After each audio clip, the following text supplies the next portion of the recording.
मुझे किसी ने कमेंट में ये पूछा था कि वोकनेस या वोक कल्चर क्या होता है, तो आज इस वीडियो में हम उसको समझेंगे और ये भी समझने की कोशिश करेंगे कि किस तरह ये चीज मूवीज को डिस्ट्रॉय कर रही है।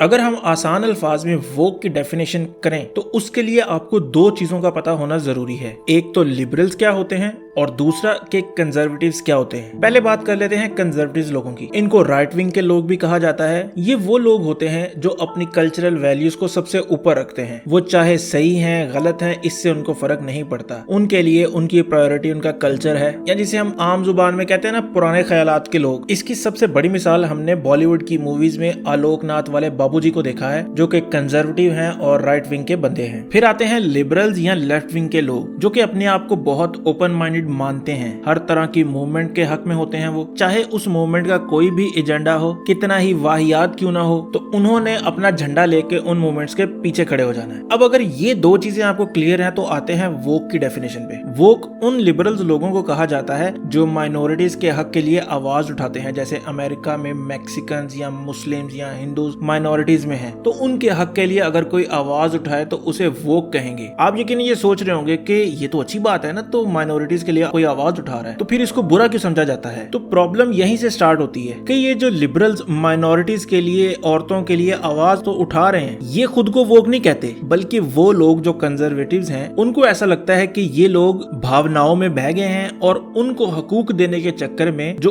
उन लोगों का हक है वो भी उनसे छीनकर इन लोगों को दे रहे हैं, यानी माइनॉरिटीज को दे रहे हैं। तो राइट विंग इस चीज के काफी खिलाफ है और वो उन लिबरल्स को इस सिलसिले में वोक कहते हैं। अब मुझे पता है बहुत से लोगों को अभी भी चीजें क्लियर नहीं हुई होंगी, तो हम चलते हैं मूवीज की तरफ, जहां से हम कुछ मिसालें देखते हैं ताकि आपको आसानी से इस चीज का समझ आ सके। तो अब सवाल ये है कि क्या ये वोक कल्चर मूवीज का काम खराब कर रहा है, उनको डिस्ट्रॉय कर रहा है? तो इसका जवाब मेरे लिहाज से हाँ भी है और ना भी है। 80% हाँ है और 20% ना है। ना इसलिए है क्योंकि अब भी हमें अच्छी मूवीज मिल रही हैं, और हाँ इसलिए है कि उन मूवीज का कोई भी टॉपिक हो, किसी भी तरह की मूवी हो, लेकिन उनमें वोकनेस का फैक्टर जरूर नजर आएगा। इसकी सबसे बड़ी मिसाल अभी लेजेंड्स ऑफ टुमारो में हमें देखने को मिली, जब सब एक्साइटेड थे कि हमें इसके लेटेस्ट सीजन के एंड पर बूस्टर गोल्ड देखने को मिलेगा। लेकिन सबकी एक्साइटमेंट पर तब पानी फिर गया जब हमने उसको उस शो में देखा। उसकी वजह यह है क्योंकि उन्होंने इस शो में इस बूस्टर गोल्ड को व्हाइट कैरेक्टर से ब्लैक कैरेक्टर में चेंज कर दिया। अब कुछ लोगों के लिए ये कोई इतना इशू नहीं है, वो कहेंगे कि अगर एक्टर वो अच्छा है, अच्छी एक्टिंग करता है, तो उसको रख लेने दो। अगर वो बूस्टर गोल्ड का कैरेक्टर अच्छा प्ले कर सकता है तो इसमें मुझे क्या मसला है, या आपको क्या मसला है, या किसी को भी क्या मसला है। तो इसमें जो इशू है वो मैं अब आपको थोड़ा समझाता हूँ। आप इसको इस तरह समझे कि आपकी कंट्री की कोई फेमस पर्सनैलिटी है जिसने बहुत ज्यादा खिदमत की है मुल्क की। जैसे मैं पाकिस्तान से हूँ तो मैं ईदी साहब की बात कर लेता हूँ, या इंडिया से अगर हम अब्दुल कलाम साहब की बात करें जो कि प्रेसिडेंट भी रह चुके हैं। तो सपोज करें कि अमेरिका में एक बंदा है अंग्रेज, वो इन लोगों की पर्सनैलिटी से बहुत इंस्पायर होता है, इनकी जो खिदमत है मुल्क के लिए उससे वो बड़ा मुतासिर है। तो वो चाहता है कि मैं यार इनकी कोई बायोग्राफी वाली मूवी बनाऊं। अब वो मूवी बनाता है और उसमें वो ईदी साहब के कैरेक्टर प्ले करने के लिए किसी अंग्रेज को हायर कर लेता है, किसी गोरे को हायर करके कहता है कि आ जाओ ईदी साहब का कैरेक्टर प्ले करो। या वो इसी तरह किसी और अंग्रेज को पकड़ के कहे कि आ जाओ भाई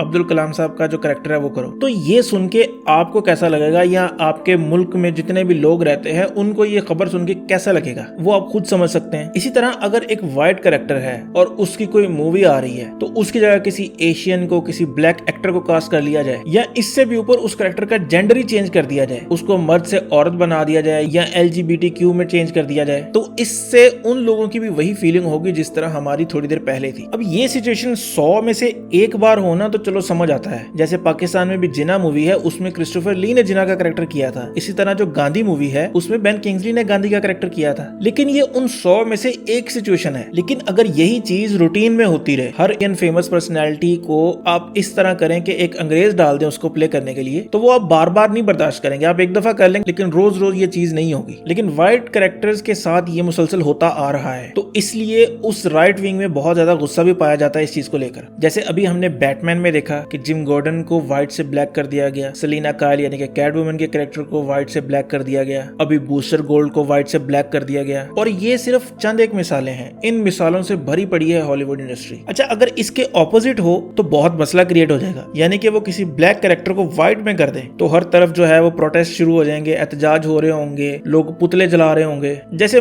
मार्टिन लूथर किंग का कैरेक्टर है, वो बड़ी फेमस पर्सनैलिटी है, अब उसके ऊपर मूवी बने और उसमें मार्टिन लूथर किंग का कैरेक्टर प्ले करने के लिए बेन एफ्लेक को हायर कर ले या क्रिश्चियन बेल को हायर कर ले। यानी मार्टिन लूथर किंग तो एक ब्लैक कैरेक्टर है ना, और बड़ा फेमस भी है, लोग उससे बड़ा इंस्पायर भी होते हैं, लेकिन उसको व्हाइट एक्टर नहीं प्ले कर सकता, क्योंकि अगर वो करेगा तो उसके ऊपर रेसिस्ट होने का धब्बा लग जाएगा। अच्छा, अभी जो मैंने आप लोगों को चीजें बताई या मिसालें दी, वो इस पूरे मामले की सिर्फ ऊपर वाली सरफेस है। ये चीजें बहुत डीप जा चुकी हैं हॉलीवुड में। इसमें फिर वुमेन एम्पावरमेंट आ जाती है, फेमिनिज्म आ जाती है, तो ये काफी चीजें हैं। तो इस चीज को भी थोड़ा समझ लेते हैं। जैसे भी टर्मिनेटर 2 है, सबने देखी होगी, जिसमें सारा कॉनर का कैरेक्टर बड़ा ही स्ट्रॉन्ग कैरेक्टर होता है, और हम सब ने देखा कि वो किस तरह T-1000 का मुकाबला करती है। उसमें उसके साथ आर्नल्ड का टर्मिनेटर भी होता है, जिसके साथ वो मिलकर फाइट करती है। अगर आज वही मूवी बनती है तो उसका सीन कुछ यूं होगा कि सारा मर्दों से नफरत करती है, वो सोसाइटी में अपना कुछ करना चाहती है, लेकिन दुनिया के मर्द उसे कुछ करने नहीं दे रहे। फिर आखिर वो हिम्मत करती है, फिर उसका मुकाबला T-1000 से होता है और किसी की हेल्प लिए बगैर वो अकेली उसको हरा देती है। अब आप देखेंगे कि दोनों सिचुएशन में कितना डिफरेंस है। पहले एक्ट्रेस बाकी मेल एक्टर के साथ मिलकर काम करती थी, और आज के दौर में जब तक वो मर्दों को नीचा ना दिखा दे तब तक उनको लगता ही नहीं है कि उन्होंने कोई अच्छा काम किया है या उन्होंने कोई इक्वालिटी हासिल कर ली है। उनकी इक्वालिटी हासिल करने का मतलब यह है कि मर्द नीचे हों और वो ऊपर हों। इक्वालिटी वो सिर्फ बराए नाम है। इसी तरह जब हमने बैट वुमन को देखा कि जब रूबी रोज बैटमैन का सूट देखकर कहती है,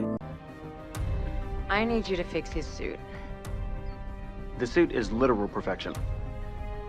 It will be when it fits a woman. No, God!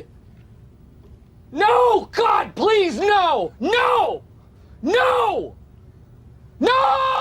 यानी तुम एक ऐसे करेक्टर के घर में खड़े हो जो कि पूरी दुनिया में एक मशहूर डिटेक्टिव है, जिसने अपना सूट इतना बेहतरीन बनाया है कि वो उससे बड़े बड़े विलन्स का मुकाबला करता है। यानी कि एक परफेक्ट सूट उसने बनाया है, और वो उसके सूट को देखकर क्या कहती है कि ये सूट परफेक्ट तब होगा जब ये एक औरत को फिट आएगा।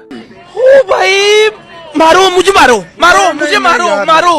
नहीं, ये मजाक हो रहा है, एक सेकंड यार, मजाक हो रहा है। और ये सिर्फ चंद एक मिसालें नहीं है, इस तरह की मिसालें भरी पड़ी हैं हॉलीवुड में, जिन्होंने बहुत बड़ी बड़ी फ्रेंचाइज को खराब किया है। जिनमें एक डॉक्टर हू की है, जिसमें उन्होंने मेल से फीमेल डॉक्टर लेकर आए और वो शो भी नीचे गिर गया, उसकी रेटिंग भी नीचे गिर गई। इसके अलावा एक बड़ी फ्रेंचाइज स्टार वॉर्स की, उसको भी उन्होंने इसी चीज के नजर कर दिया। यानी एक बंदा जेडाई बनता है तो उसके पीछे कितनी मेहनत लगती है, लाइट सेबर की जो फाइट्स हैं उसके लिए उसको कितनी स्ट्रगल करनी पड़ती है। लेकिन ये मोहतरमा आई है, इन्होंने लाइट सेबर से भी फाइट करना शुरू कर दी है, इनके पास सारी शक्तियां भी हैं, और ये काइलो रेन को भी हरा दिया इन्होंने। मतलब कुछ भी। इसमें एक और मिसाल जो है वो कैप्टन मार्वल की है। अब वो मूवी अच्छी हो सकती थी, लोग उसको पसंद भी कर सकते थे, लेकिन उसकी जो एक्ट्रेस है वो अपना मुंह नहीं बंद रख सकी। वो हमेशा कुछ ना कुछ लोगों के खिलाफ बोलती रही है, स्पेशली मर्दों के खिलाफ, जिसकी वजह से वो एमसीयू का मोस्ट हेटेड कैरेक्टर बन गया था एक वक्त पर। और एक मसला ये है कि अगर आप इसके खिलाफ आवाज उठाते हैं, कोई बात करते हैं, तो आपको सेक्सिस्ट का टैग मिल जाता है, या रेसिस्ट कह दिया जाता है, या मिसोजिनिस्ट पिग। मुझे तो अल्फाज का मतलब ही नहीं पता, जितने अल्फाज वो सुनने को मिल जाते हैं। खैर, ये चीज बहुत सी मूवीज को डिस्ट्रॉय कर चुकी है,